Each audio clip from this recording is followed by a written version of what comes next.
हम जानते हैं कि इजरायली लोग 40 वर्ष तक मरुस्थल में भटक रहे थे।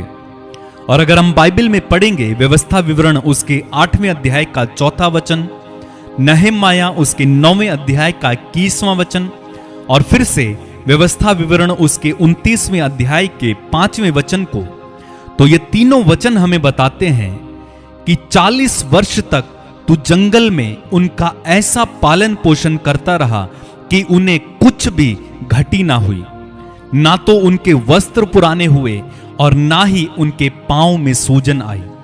बाइबल हमें यह भी बताती है कि उनके पैरों की जूतियां तक पुरानी नहीं हुई। सोचिए, लोग 40 वर्ष तक मरुस्थल में चल रहे हैं, ना तो उनके कपड़े पुराने हो रहे हैं, ना उनकी जूतियां पुरानी हो रही हैं और ना ही उनके पांव में सूजन आ रही है। यह एक अद्भुत काम है परमेश्वर का।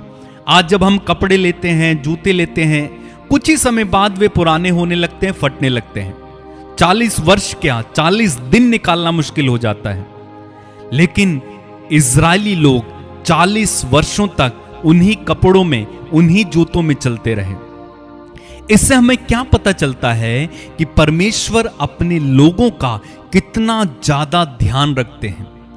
इसलिए हमें चिंता करने की जरूरत नहीं है, क्योंकि हमारा स्वर्गीय पिता हमारा ध्यान रखता है, हमारा ख्याल रखता है, हमारा पालन पोषण करता है।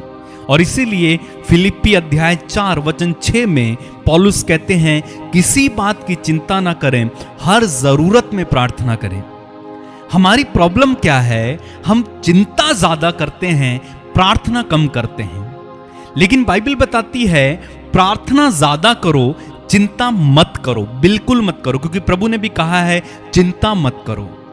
अगर हम अपनी चिंताओं को, अपने दुखों को, अपनी परेशानियों को, अपनी बीमारियों को, जो बातें हमें सताती हैं, उन सब को प्रभु के हाथ में देकर केवल प्रार्थना करने लग जाएं, हम भी इजरायलियों की तरह अपने जीवन में प्रभु के बड़े बड़े चिन्ह और चमत्कारों को देखेंगे।